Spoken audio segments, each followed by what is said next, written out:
అంబటి రాంబాబు ఇంటిపై దాడి బాధాకరం. మాజీ స్పీకర్ తమ్మినేని సీతారాం మాట్లాడుతూ అరెస్టు చేసి జైల్లో పెట్టడం ఎంతవరకు సమంజసం? అరెస్టు చేస్తే భయపడతారు అనుకోవద్దు. అంబటి రాంబాబు, జోగి రమేష్ చెవిరెడ్డిని అరెస్టు చేశారు. పిన్నెల్లి రామకృష్ణారెడ్డిని అరెస్టు చేశారు. మీరు ఏం చేస్తారన్నా మేం బయటకు వస్తాం. అది ఎంతవరకు సమంజసమో వారి విజయంకే విడిచిపెడుతున్నారు. నేను చాలా స్పష్టంగా చెప్పదలుచుకున్నాను. ఈ విధమైనటువంటి అరెస్టులు మీరు ఈ రాష్ట్రంలో చేస్తే భయపడిపోయి ఏదో చేస్తారనుకుంటే అది చాలా పొరపాటు. మీరేం చేశారు?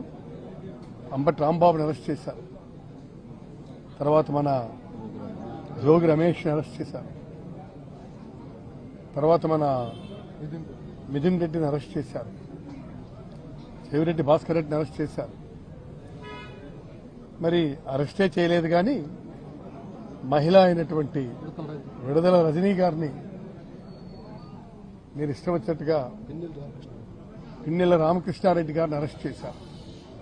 తర్వాత మన ఎవరిది దమ్మనాయుడిని అరెస్ట్ చేశారు. ఈ విధంగా అరెస్టుల మీద అరెస్టులు చేసుకుంటూ వెళ్తున్నారు. ఈ అరెస్టుల వల్ల ఏంటవుతుంది? బెదిరిపోయి ఏదో చేస్తామనుకుంటున్నారా? కాదు. దీనివల్ల రాటుదేలినితనం వస్తుంది.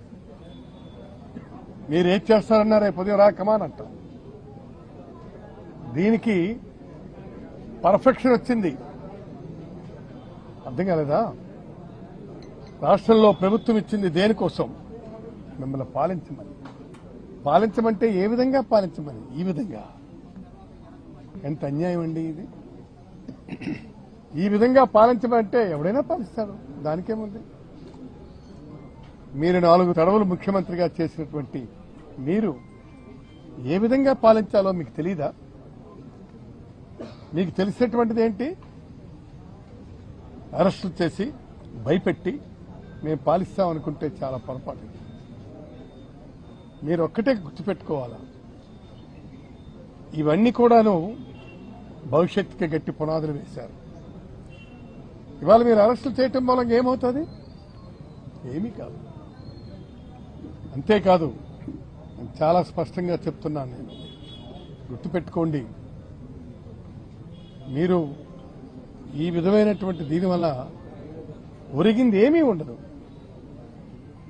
తర్వాత అన్నిటికంటే ముఖ్యమైనటువంటి విషయం ఏమిటంటే, మీరు వీళ్ళని అరెస్టులు చేసి మీరు ఇంకేదో సాధించాలనుకుంటే చాలా పొరపాటు పడుతున్నారని చెప్పి మీ అందరికీ విజ్ఞప్తి చేస్తూ, ఈ అరెస్టులతో ఇక్కడికి ఆపండి. ఇక మీరు తిరుపతి లడ్డూ ప్రసాదానికి వెళ్తే అందులో ఇవి కలిసింది, అది కలిసింది, పందికోవు కలిసింది, గోమాంసం కలిసింది, ఇష్టం వచ్చినట్టుగా మీరు కామెంట్లు చేస్తున్నారు. అవి రుజువయ్యాయి. అది కాదు అని రుజువైంది. ఎవరు ఎంక్వైరీ వేసినటువంటి అధికారులే చెప్పారు. అది కాదు అని చెప్పినా కూడా మీరు వెంటనే మళ్ళీ ఇంకోటి వేశారు. ఇవాళ సింగిల్ మెన్ కమిషన్ ఇస్తున్నారు. ఏం చేయడానికి మీరు అందరినీ ఇదంటించడానికి చూస్తున్నారా? కాబట్టి ఈ పరిస్థితుల్ని ఎట్టి పరిస్థితుల్లో కూడా మేము అంగీకరించే ప్రశ్నే లేదు, ప్రసక్తే లేదని మీకు నేను మనవి చేస్తూ మీ దగ్గర నుంచి సెలవు తీసుకుంటున్నాను.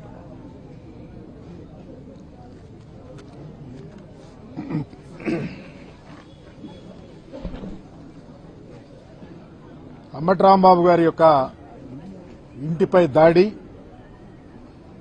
ఆయన మీద 7 గంటలు శైర్య విహారం చేసి ఆయన అంతం చేయాలనే ఆలోచనతో ప్రభుత్వం చేసినటువంటి కుట్రకి చెరపకురా చెడిదవు రాంబాబు గారిని చెడగొట్టాలని చూశారు. చివరికి రాష్ట్రంలో తెలుగుదేశం పార్టీ చంద్రబాబు నాయుడు చెడిపోయే పరిస్థితి వచ్చింది. ఎందుకంటే రాంబాబు గారి యొక్క మనస్తత్వం ఈ రాష్ట్ర ప్రజలకు తెలుసు. ఒకరిని బాధ పెట్టాలనో, కుల ప్రస్తావనలు తేవాలనో, కించపరచాలనో మాట్లాడే మనస్తత్వం కాదు. చిన్నప్పటి నుంచి తెలిసినటువంటి వ్యక్తి, సెటారికల్ గా మాట్లాడే వ్యక్తి. ఆయన మీద దాడి చేస్తా ఉంటే, ఆయన కొడతాకి సిద్ధపడతా ఉంటే మాట్లాడచ్చు. మాట్లాడి వెంటనే రిపెంట్ అయిన పరిస్థితి మీద మీరు 7 గంటల్లో విన్యాసం చేశారంటే ఈ రాష్ట్ర ప్రజలకు ఏం సమాధానం చెప్తారని కూడా చెప్తా ఉన్నాం. ఈరోజు పరిపాలన మీ రెడ్ బుక్ రాజ్యాంగంతో నడుస్తూ ఉంది. అకౌంటబిలిటీ లేని పరిపాలన జరుగుతూ ఉంది. ఈరోజు ముద్రగల పద్మనాభం లాంటి పెద్ద మనుషులు ఈ రాష్ట్ర చరిత్రలో అతనికి ఒక అధ్యాయం అనేది ఉంది. కాపు ఉద్యమానికి ఉవ్వెత్ర తీసుకొచ్చినటువంటి మహానాయకుడు ఆయన మాటలు చెప్తా ఉంటే భయపెట్టి మీరు రాజకీయాలు చేయాలంటే